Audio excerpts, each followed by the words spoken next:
mobil supaya bisa dapat performa kencang gitu tadi. Nah, tapi aman nggak? Secara pribadi, ini pendapat pribadi kayak agak kurang logis lah. Terlepas nanti ada ilmuwan yang udah kecek itu. Nah, tapi kalau lebih untuk ngerubah performa, memaksimalkan performa mobil itu kan jadi gini. Secara hasil emang agak ada perbedaan lah, tapi kurang maksimal karena si ECU-nya ini masih standar, masih bawaan pabrik.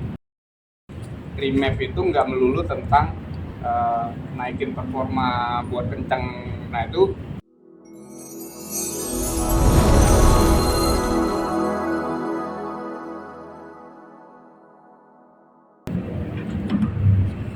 Oke, selamat siang Bro and Sis. Sore lah ini. Selamat sore Bro and Sis, ketemu lagi di Pod 99. Hari ini hari yang sangat spesial. Kita akan membahas sama Bro Adik tentang otomotif pastinya. Dan ada beberapa hal yang dapat di inbox kita nanyakan tentang gimana mobil supaya bisa dapat performa kencang gitu tadi. Tapi aman nggak gitu, terus nanti apakah bisa dinormalkan kembali ataukah memang kalau udah di settingan performa full itu udah mau nggak mau mobil itu akan di posisi itu. Mungkin Bro Ensis ada yang khawatir nanti dijual gimana gitu. Nanti kita bahas sama Bro Ade beberapa hal tentang apa aja sih kegunaan atau fitur-fitur atau seperti apapun tentang naikin performa. Karena kan ada yang bilang cukup pakai berapa aditif gitu-gitu ya, pakai ini langsing langsung seset kita pakai ya, kira-kira berapa gitu ya, kalau tentang adiktif ya, kalau gue sih bukan orang yang ahli di situ ya. Cuman kalau secara pribadi, ini pendapat pribadi kayak agak kurang logis lah. Terlepas nanti ada ilmuwan yang udah kecek itu. Nah, tapi kalau lebih untuk ngerubah performa, memaksimalkan performa mobil itu kan jadi gini. Mobil itu kan saat di launching ke pasar, pabrikan itu udah punya settingan. Ini mobil ini performanya sekian, makanya ada kayak city car, ada yang mobil untuk kayak family, ada yang buat touring, ada yang sport. Nah itu kan udah punya spek gitu. Dan mereka itu pasti udah ngasih limit tertentu di mobil tersebut. Nah jadi banyak orang tuh kadang kan, oke, kemampuan gue beli mobil yang harga sekian nih, tapi nggak mau performanya ikutan yang lemot lah atau apa gitu. Nah jadi kalau untuk naikkan itu tuh biasanya sih untuk di langkah awal orang sering ngelubah atau mengganti komponen di mobilnya. Gitu. Jadi kayak knalpot, businya, atau kalau yang mobil diesel pasang turbo, dirubah turbonya segala macam. Nah tapi ya itu mungkin secara hasil emang agak ada perbedaan tapi kurang maksimal karena si ECU-nya ini masih standar, masih bawaan pabrik. Gitu. Jadi ya performanya nggak signifikan lah. Nah, jadi kalau mau naikin performa itu, kalau sekarang yang lagi boomingnya itu remap namanya, remapping. Jadi kayak merubah settingan di mobil, data di ECU itu dirubah untuk naikin performanya. Itu kalau bicara performa ya. Tapi di balik itu remap itu nggak melulu tentang naikin performa buat kencang. Nah itu ke arah yang berlawanan juga bisa, dalam artian ngelimit si mobil. Jadi kalau untuk keluarga, biar kadang di tol sekarang udah enak tuh. Tol sekarang kan udah lebih, orang ngincernya nih speedonya sampai 180 nyampe nggak nih gitu. Jadi kadang ada yang buat keluarga dibuat lebih aman, jadi kayak udah 120, 110, nah itu bisa dilimit. Berarti remap itu nggak melulu bicara tentang performa harus dimaksimalkan, enggak. Jadi bisa untuk bagian safety misalnya, supaya jangan terjadi ugal-ugalan atau apa, kan ada bisa di remap untuk yang ada limiternya gitu. Betul. Berarti saya bilang ya tergantung dong ya kebutuhannya ya. Ini seperti apa. Contoh kayak mobil misalnya off-road atau kayak kendaraan militer tuh. yang buat hutan Oh, hutan. iya. Nah itu kan nggak butuh top speed, nggak butuh top speed yang biar kencangnya sekian gitu, nggak, dia lebih butuh akselerasinya. Nah itu bisa dirubah jadi kayak, kalau beberapa mungkin yang tertarik dengan dunia performa itu pasti ngeliat kayak yang dites itu, yang dilihat itu akselerasi awal, jadi kayak ban itu sampai ngedrift gitu kan, sampai bunyi gitu. Nah itu jadi kayak ya itu tadi, balik ke kebutuhannya seperti apa. Oke, berarti kalau di apa ya, masing-masing kendaraan itu berarti memiliki ya kebutuhannya di mana ya, medan yang dibutuhkan ya, kayak tadi off-road yang dia butuhkan bukan masalah persekian detik 100 kilonya, tapi gimana apa ya, anggapannya atau tenaga yang dihasilkan Ya, supaya dia bisa dapat. contoh kalau saya bilang, kalau kita lihat area itu di Jawa dengan kayak contoh Sumatera, Kalimantan itu pasti kebutuhannya beda. Karena kalau ada kayak Jawa kan bisa bilang rata ya, lurus apa gitu di tol. Kalau Sumatera itu kan banyak tanjakan, jadi gimana bisa powernya itu nggak habis gitu.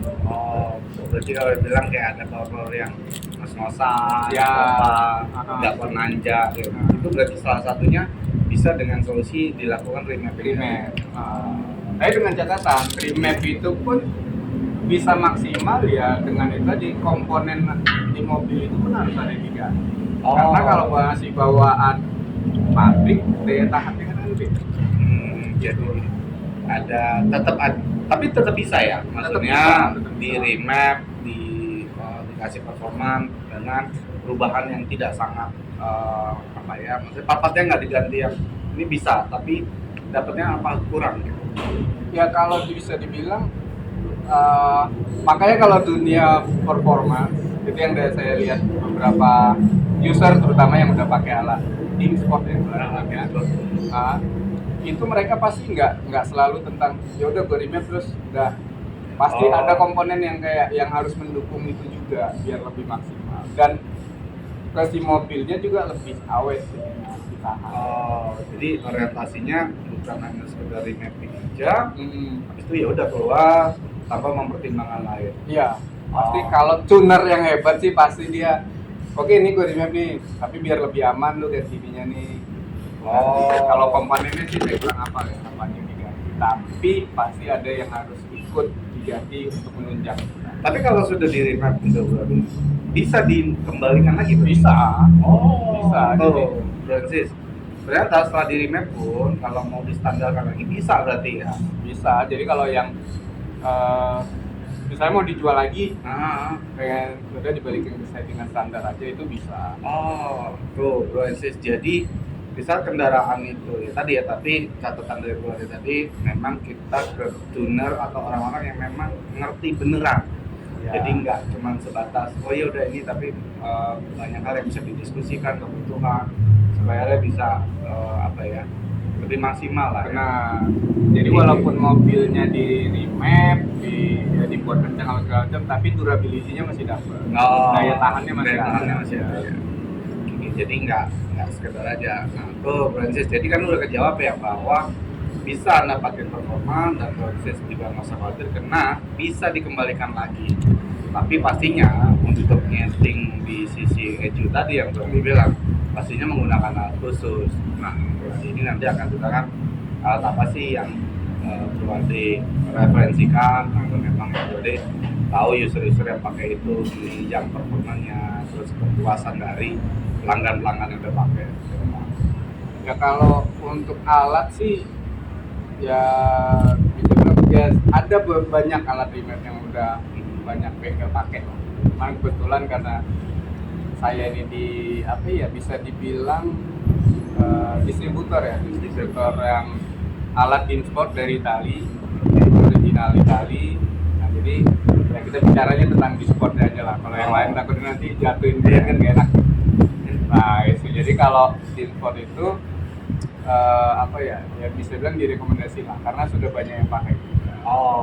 Francis, jadi Bro Ade sebagai agent dari distributor yang dari Itali yang memang udah ke rekomendasi, dan yang tadi berarti Bro Ade bilang settingan bisa dikembalikan dan lain, ternyata itu alat yang memang dilakukan oleh distributor itu ya, dia bisa untuk balikan lagi. Jadi Bro&Sis ibaratnya di saat mau upgrade kendaraan atau apapun, Bro&Sis bisa kembali ke yang nyeting tadi, akhirnya distandarkan lagi gitu ya. Jadi si pembeli mobilnya Bro&Sis pun juga nggak akan merasa gimana-gimana karena mobilnya telah distandarkan kembali gitu ya. Jadi alatnya dari Itali, original Itali. Memang berarti alat itu memang khusus untuk remap gitu. Khusus remap. Oh. Jadi ya sebenarnya di Uber itu ada beberapa produk. Ada yang remap, terus ada yang apa ya kalau bahasanya itu piggyback. Piggyback itu ya termasuk remap, tapi dia bukan data DHU yang dirubah. Okay. Tapi ada satu modul yang buat manipulasi gitu. Jadi output dari ECU itu tetap sama seperti standarnya, tapi nanti ke mesinnya itu beda setelah melewati modul itu. Jadi keluarannya beda. Jadi ada tambahan alat khusus gitu ya, boleh masuk. Jadi data dari ECU itu masuk dulu ke dia, baru dikeluarin outputnya ke mesin terjadi perubahan. Iya, misalnya contoh dari semprotan injektor lah yang gampang. Standarnya dia kita bicara misalnya 1000 sampai 1500. Nah nanti kita rubah settingannya itu di modulnya. Jadi nanti keluar dari modul itu bisa jadi 2000, bisa jadi 2500. Nah itu yang dia standalone ya namanya. Bahasanya itu standalone. Jadi ya. Kita lepas itu. Berarti user itu nggak perlu, ibaratnya nggak perlu datang ke bengkel itu, nggak usah. Atau dia cuma harus di awal tetap ya? Tetap, karena yang ngerti untuk nyeting itu mekanik. Jadi di setting awal, nanti setelah udah di setting tinggal dipasang gitu aja. Atau setelah dipasang. Setelah pasang, pasang baru setting.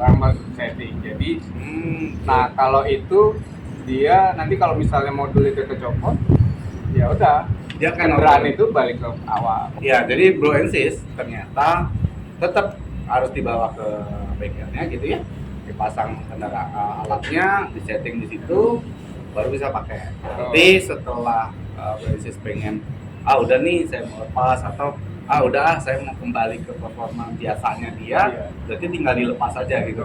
Nah, itu Bro&Sis. Jadi alat yang dari Itali ini memiliki beberapa keunggulan yang nyaman untuk usernya, berarti bisa dibilang seperti itu ya, karena pastinya beliau distributor originalnya. Jadi nyeting ECU itu juga harus dengan tepat, dan kebutuhannya itu hitung-hitungannya detail ya. Jadi nggak bisa nggak bisa sembarang lah.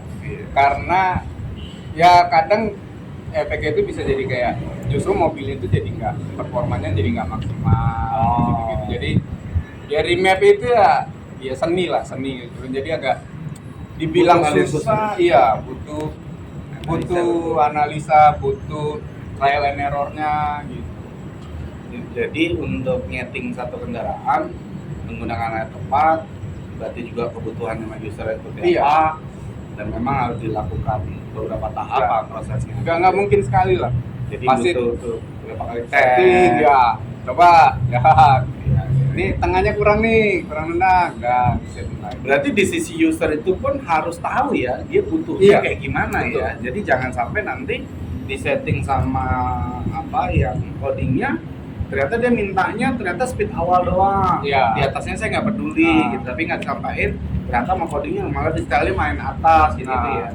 Nah jadi Bro&Sis kalau suatu saat kendaraan Bro&Sis pengen di setting dan lain-lain, pasti kan keinginannya, harapannya seperti apa supaya ketemu dengan yang namanya coding yang tepat, tuner yang tepat, menggunakan alat yang tepat, dan supaya harapan Bro&Sis untuk kendaraan bisa terwujud. Kalau enggak repot juga ya, karena saya mau kencangnya kayak gimana gitu ya, mau kencang di awal atau di tengah, apa seperti kemarin kita bahas ada yang teknisi yang buat motor juga, kurang lebih bahasanya sama di saat kamu butuhnya kayak gimana. Tapi dia belum bicara tuner remapnya, tapi baru bicara settingan terhadap part-partnya saja.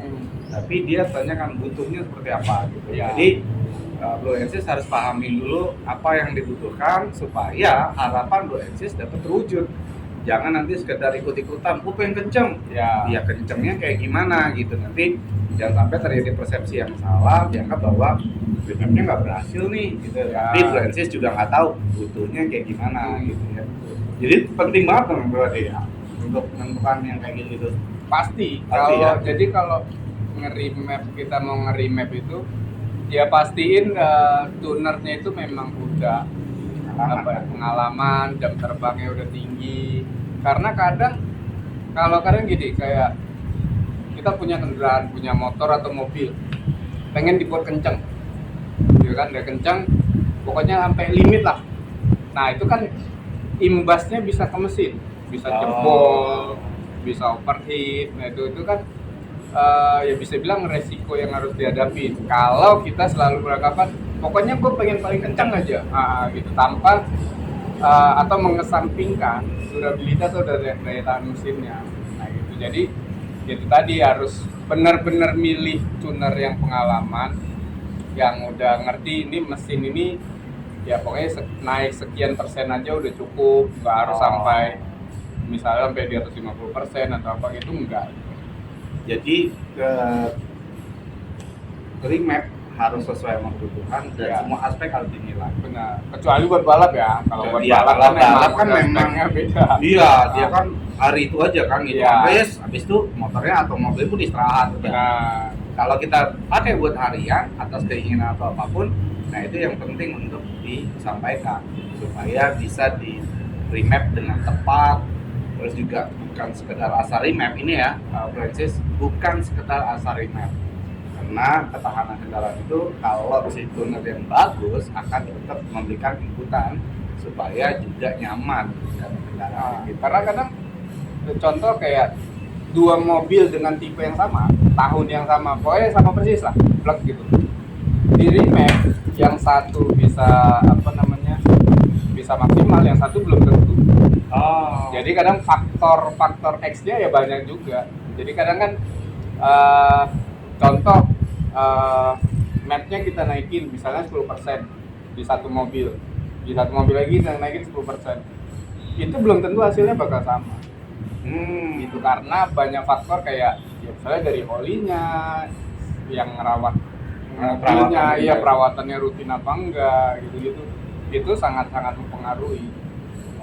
Jadi kadang tuner itu juga nggak bisa dia kayak punya satu mobil ini, mobil A, udah dapat settingan maksimal nih, terus diduplikat, di copy, terus udah ini pokoknya bagus dah gitu, ya belum tentu hasilnya sama gitu. Jadi dia tetap harus trial and error. Di mobil ini gue naikin sekian, di mobil ini gue naikin sekian.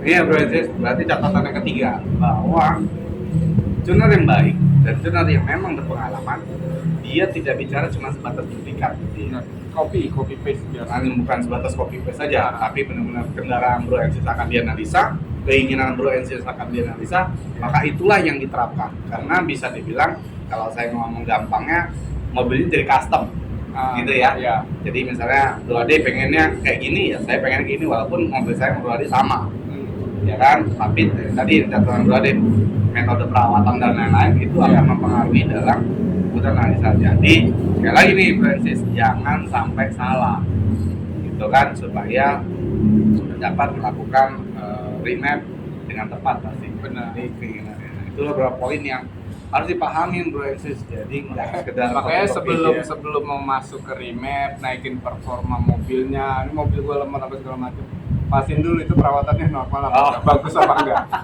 Jangan kayak kayak ngerawat mesinnya jarang, ganti olinya nggak rutin, tiba-tiba, mobilnya kok bisa ngebut ya, gue coba dong, bisa dong, buat dong. Dia belum tentu. Penggunaan kualitas oli, oli juga ngaduin bahan bakarnya segala macam ya. Jadi banyak aspek Francis, makanya serahkan sama pakarnya lah pastinya. Jadi jangan salah untuk hal-hal yang itu. Jadi Francis, kalaupun nanti mau tanya-tanya di komennya silakan.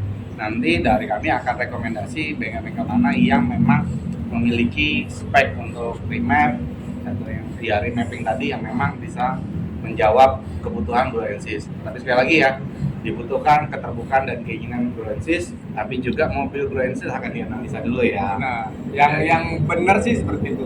Jadi Iya. nggak bos, gue mau remap nih, ya udah setting dah enak nggak. Tapi kalau tuner yang benar tuh pasti dia mikirin tuh di gue remap sekian, aman nggak buat mobil ini? Gue naikin sekian persen, aman nggak buat mobil ini?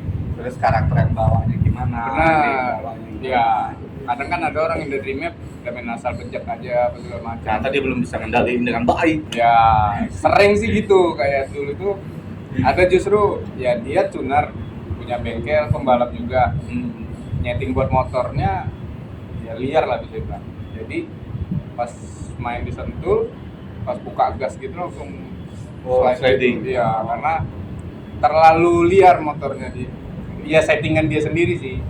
Cuman karena dia memang butuhnya seperti itu, dia setting ya mungkin itu tadi. Jadi lost control lah. Oh, iya. Jadi memang pemilihan yang tepat, keinginan itu harus bisa disesuaikan Groensis. Jadi garis besarnya adalah jangan ikut-ikutan.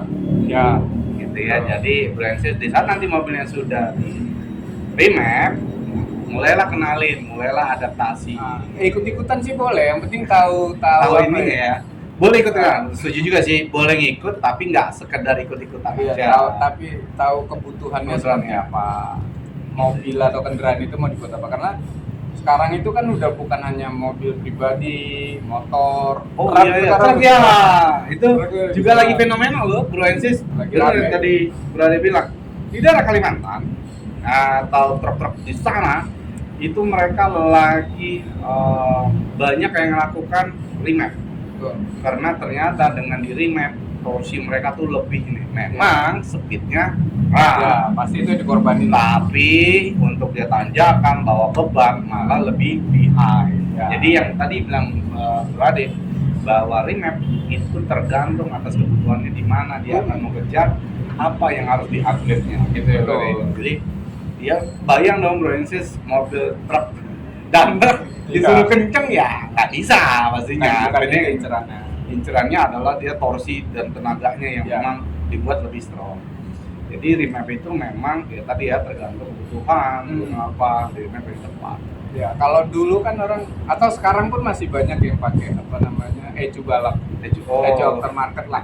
Nah, jadi di situ buat merubahnya karena mungkin belum familiar dengan alat remap yang langsung di ecu. Atau kadang ada rasa takut mungkin beberapa bengkel itu udahlah nggak usah ecu standar lah, ini aja lebih gampang gitu. Padahal di ecu standar itu bisa dirubah juga. Mungkin. Jadi Biasanya kalau yang ecu aftermarket itu ya buat balap sih. Kalau buat harian ya nggak tahu ya, tapi kalau saya pribadi bilang berapa. jadi kalau balap memang semua tuh emang dompet besar ya. Iya, lebih Kalau banyak yang harian, bisa dirubah lah. Paling enggak ya tadi tetap mengutamakan nanti di safety-nya, tetap perhitungan untuk ketahanan kendaraannya pastinya. Dan Groensis pasti bisa tahu posisinya harus gimana gitu ya. Jadi saat ini tadi yang gua dibilang rekomendasi adalah dari Beamsport dari Itali gitu ya. By the way Baswe dengar-dengar bahwa di bulan Mei ini katanya ada bengkel-bengkel yang sudah pakai itu dan atau mau pakai, mereka sedang melakukan training lagi atau apa? Iya, training lagi, kita ada acara tanggal 18 di Margo dan itu trainernya langsung orang Italinya, di sportnya dan langsung. Jadi event ini bisa dibilang rutin, cuman beberapa tahun lah. Gitu. Nah itu nanti buat yang belum pernah menggunakan alat remap, tapi tertarik dengan alat remap, itu juga nanti kita kasih untuk trainingnya. Remap itu apa, Beamsport itu apa, terus ya cara nyeting mobil itu bagaimana. Ada juga yang levelnya udah advance itu yang udah pakai, tapi pengen upgrade lagi, jadi softwarenya Beamsport itu bisa di-upgrade lagi. Oh, berarti Beamsport itu bukan hanya bicara misalnya rilis tahun ini aja, tapi software itu bisa di-upgrade Harus update. Oh, Nah harus ini ya, update. saran saya, mau beli alat remap apapun, Oke. mau brand apapun, pastiin kalau beli itu ada distributornya. Oh, oke. Gitu. Terus ada technical support. Oke. Dan yang ketiga itu alatnya bisa diupdate. Oh, Gitu. jadi ini lebih spesifik untuk pengusaha-pengusaha sana yang bengkel yang mau upgrade, 3 hal itu yang harus menjadi mandatory ya. Betul. Ya. Ada distributornya, ada technical supportnya, dan yang ketiga paling penting adalah alatnya bisa di-upgrade. Kalau enggak, berarti di saat kita sekali investasi, maka tidak akan bisa tumbuh lagi dong, Iya, berarti jadi- akhirnya kegagalannya nggak bisa upgrade tinggi lagi. Ya, jadi kalau misalnya contoh tahun 2023 kita beli alatnya sekarang, tapi karena alatnya mungkin cloningan atau yang udah yang nggak bisa update itu, ya udah mentoknya di situ. Mentoknya di situ. Jadi kalau 2024 seterusnya Ini udah nggak bisa ya. Nah, Jadi kalau bisa pakai yang original ya. original. Ya, jadi supaya Blue Axis juga bisa ini, makanya tadi juga kalau pemilik kendaraan dilakukan tuning tadi, dia menggunakan alat yang original, pastinya akan lebih safety. Lebih safety betul. Jadi Ya kan, kadang jadi aman lah. kalau kita nge-remap itu kan pasti ketemu lah hal-hal yang bisa buat kayak misalnya edge itu jadi Blank atau blank apa. atau apa itu besar kemungkinan gitu. Nah, kalau kita beli alat yang nggak ada after sales-nya, technical support-nya, Iya. itu udah bahasa kasarnya udah ganti ecu lah. Ya, gitu ya. Jadi ternyata dari Bro Adi ini di saat jual itu memang semua aspek itu sudah dipertimbangkan ya. Di saat jadi distributor itu ternyata Disport itu memiliki support yang luar biasa. Dan tanggal 18 Mei ini langsung didatangkan trainernya dari Itali untuk benar-benar nge-remap. Ada yang versi basic, ada yang advance, ada yang mungkin nanti yang level-level ke atasnya, gimana cara nge-remap yang baik dan benar, mau ngenalin alat atau apa. Nanti kita akan kasih kontaknya di bawahnya untuk bisa ngubungin bagi yang minat untuk join di itu. Tapi nggak tahu nih udah tutup atau belum ya gitu ya. Tapi kalaupun sudah tutup kelasnya, nggak tahu nanti ada batch selanjutnya. Tapi Masih sharing-sharing masih bisa lah. sharing masih bisa ya, Iya. Bro ya. Gitu ya. Francis, itu aja pembahasan kita untuk masalah remap. Udah nih. Udah, karena posisinya remap itu luar biasa. Jadi nanti kita akan undang lagi orang-orang yang udah ngalamin penggunaan remapnya gitu. Berarti ya kita bisa ke bengkel-bengkel nanti yang mana yang bisa rekomendasi. Jadi bahwa nanti di orang yang sudah praktek, jadi Ya, nanti sama praktisinya langsung praktisinya lah. langsung supaya nanti Luensis, makanya silakan di komen-komen di bawah apa yang mau tanyakan nanti biar kita aturkan untuk bisa ketemu dengan praktisinya langsung, di mana dia jelaskan, di mana dia itu seperti apa dan lebih detail gitu ya. Jadi itu aja untuk pot 99 hari ini. Sampai ketemu lagi di pot selanjutnya. Thank you Bro Ade. Jadi jangan lupa bahwa pilihlah alat yang tepat untuk mobil kesayangan sobat gitu ya. Jadi itu aja, sampai ketemu lagi di video-video yang lain. Bye bye.